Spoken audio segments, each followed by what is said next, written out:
Hello, as promised, here is a video going more into detail about diastasis recti, which is the separation of the ab muscle. So that is these muscles right here that have separated out.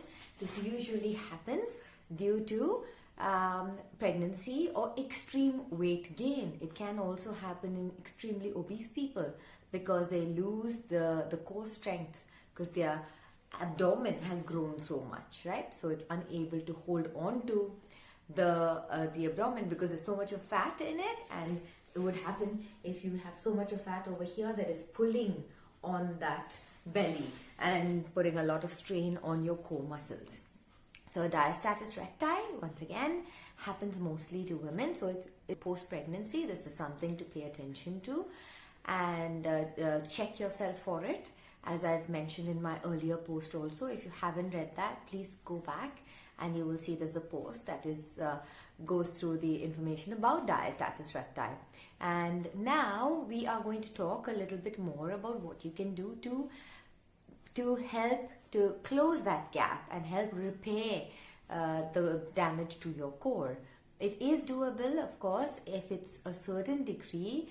The doctor can check for you, and if it's a really, really wide gap, then it's recommended that you have surgery, I believe. But like I said, it would be best if you went to your doctor to have that checked. To start with, of course, you do the assessment. Once again, the assessment is also on the previous post that I have made. But to quickly go through the assessment, you have to lie down. Let's go into that. So you're going to lie down here, lie down flat. And then you keep your hands over here. You're going to press them in here. And as you come up, you will feel either there's a gap or you'll feel like a doming of something coming through the center here. If it's coming through the middle, it means that you do have a diastasis recti. Once that it has been diagnosed, and even if you're unsure and it's a bit borderline, another way to be sure is on your own is if you do core exercises and it really, really hurts you. So if you're doing planks or you're doing crunches and it hurts you the day after. I mean, no doubt, everyone has pain from doing exercises, but it shouldn't be so bad that it's hurting you for days after and it feels like something's not right. There are different kinds of pain. So try and zone in on as to exactly what pain it is that you're experiencing once you do core exercises. So you should be feeling some burn. Sometimes if you really go crazy and do some very, very effective core work, you can also have a bit of pain, and when you laugh and when you cough, you will feel a little bit of pain, which is normal if you've done a very, very intense core workout. But if you've done regular core workout and while you're doing the core workout as well, it's hurting you. It shouldn't be hurting. It will feel intense because that's the aim, right? You want to work those muscles, and the way to work them is to actually put a lot of tension on them. But if it's diastasis recti, then it will hurt you. And if it is hurting you, then all you're doing is you're making matters worse, because you shouldn't be doing those exercises. Because what you're doing effectively is, imagine there's a gap here in the center, and by doing a crunch, you're increasing that gap because you're pushing whatever is inside, it's coming through, and as it comes through, it's widening the gap. So if you're doing a crunch, this is what's happening. It's coming out and it's coming through, and it keeps going through like this and widening the gap, which is making matters worse. In exactly the same way, if you do a plank as well, the reason a plank is not recommended to start with, yes, is that you are going to be in a high plank position over here, and then when you're in your high plank position, imagine there's a gap in the center here. So again, there is all this pressure that's building up and it's coming through. So the pressure needs to be released somewhere, and when that pressure needs to be released, it's being released through that gap, which is the separation in your ab muscles, and that's making it much wider every time there is more pressure on it. Of course, there are exercises that you need to do, but there is still no clear strategy that it is going to work for you 100%, right? So you have to keep working at it, and it might take years of work, but that's what fitness is. It's for life. So keep working on these exercises. I'm going to go through them now, and eventually you will see change, you will feel the change as well. Your core is going to get stronger, but it's a slow process. Be prepared for a slow and steady process, because remember, if something is going to be fixed instantly, it doesn't mean it's permanent. So if it is a slow and steady process, it's more likely to be permanent. It'll become a lifestyle change for you, and you will automatically do a lot more of those exercises that will benefit you throughout your life, not just as a post-pregnancy recovery. Right? So let's go through the exercises that are advised to start with. Okay, so you start off with the draw in, which I've already explained again, and the draw in is also one of my videos that I've done before. Please check my social pages, my Facebook, my YouTube, and my Instagram as well. I have a very well detailed video about how to perform the draw in. So that is one of the important things to also work on. And when you get the draw in right, you can actually work all of these other exercises much better also. So let's go through the exercises now. So the first one is the draw in pulse, which is also part of the draw in video, but I will go through that right now. So how do we do the draw in pulse? I'm just going to bring this camera down a little bit. Yeah, that's better. Okay.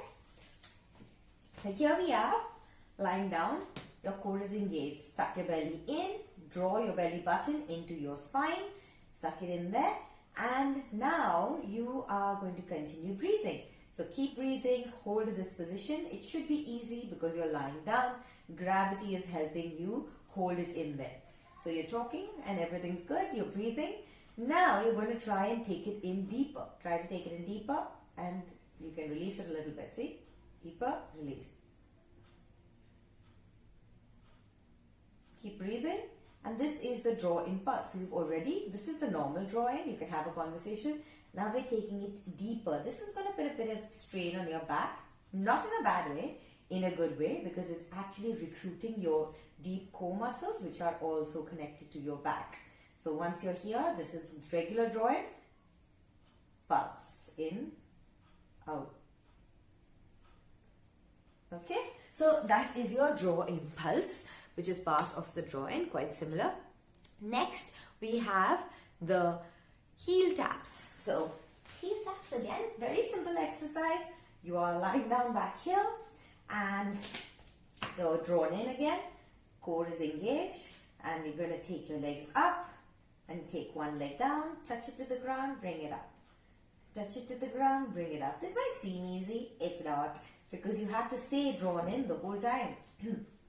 If you don't have your belly button drawn in, then it's not quite as effective. So if I just release this and I leave my belly button loose and I leave my core disengaged, then I can do this and it feels like nothing. It's just my legs working. But the moment I draw this in, it activates your entire core, right from your pelvic floor all the way into your deep core muscles. So that's already working there. And then this is actually much slower. So if you are doing it right, you will feel the change between draw in and doing these heel taps versus just doing heel taps without doing the draw in. So it's very important again that you do the draw in with that, because remember, this is going to strengthen those muscles, right? And next we have the pelvic tilt. So pelvic tilt, again, you have to draw in. That's the basis of all these exercises. So please go ahead and watch my video about the drawing. So the pelvic tilt. Now you're lying down again, same position as before. Belly is drawn in, core is engaged, and you're going to tilt your pelvis up and down, up and down. So it's just this that's going up and down. It's a very small movement again. But once again, it's creating a vacuum, it's creating a suction effect, and that is going to pull all those muscles in, engage all those muscles, switch all of those core muscles. So as I said, up and down, up. But you have to draw in. Again, if you don't draw in, there's nothing. It's just like you're shaking, doing a bit of a booty shake. But once you do the draw in, it becomes an actual pelvic tilt. So start with these exercises, of course, and then from here you can progress it into the bird dog and the dead bug. So bird dog and dead bug are both pretty much the same exercise, but just one is on the back and one is in a quadruped position. So quadruped position is here. So this is your quadruped position and this is your bird dog. Once again, I've done a video about the bird dog that you can look at. So do go back to my page and you can check for more details on bird dog. But to sum it up, you're going to be in a quadruped position, core is engaged once again, and you want to extend your opposite hand and leg straight, yeah, and the other way around as well. Okay, so this is what the bird dog is like, and with this exercise, of course, it's a left and right action, so you would have to do about 10 reps on the left, 10 reps on the right, and aim for 2 sets to begin with. Reverse this. So here we were in a quadruped position. Now we're going to go lying down, and if you see the body position is pretty much the same. My hands are up here, my legs are down here, and now I'm going to again extend opposite hand and opposite leg. This takes a wee bit of coordination. So here we go, and back, and back again.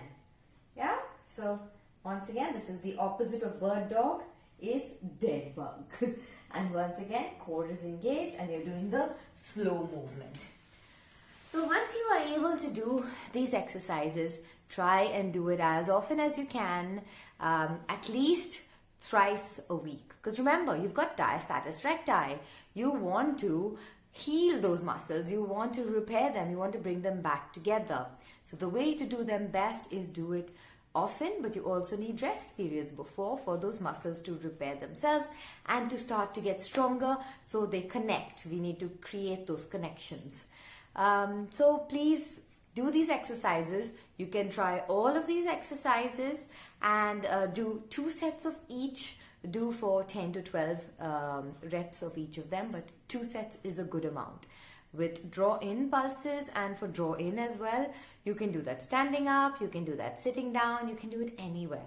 The lying down exercises, maybe you can do that as you wake up in the morning, or you could do it in the night just before. I think wake up in the morning is the best solution, thinking about it, because you can't do a lot of these draw in exercises very effectively if you've recently eaten any food. You want to aim to do it on an empty stomach, because if you're doing it on an empty stomach, you're able to get a much deeper draw in. Because remember, if there's food in your digestive tract, at that point, there's always food there most of the time. But if there is more food in your digestive tract, your muscles are actually working on that, and it's a little more relaxed at that point. It's harder for you to really get a nice deep draw in, which means that your core is really getting activated. So please try all of these exercises. Start doing it now. It takes consistency. That's all it takes. Keep working on it. Thrice a week, do all of these and let me know how it goes. Take care. Hope the diastasis recti gets better.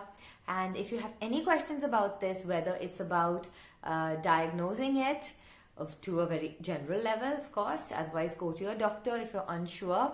But if you have questions about that, feel free to ask, and if I don't know the answer, I will tell you to go to your doctor, right? Because it's better to diagnose it sooner rather than later. We don't want that gap widening, and it's going to cause a lot of backache and back problems eventually. It will also cause incontinence eventually. So please get it fixed and start working on that. Once you start getting your draw in and working on all these exercises, also please work on your pelvic floor, and that is your Kegels. Also in another video that I've done before, please check it out. I hope that the combination of all of these are going to be super helpful for your recovery. Take care, keep moving, and stay drawn in. Not stay drawn in as much as you can.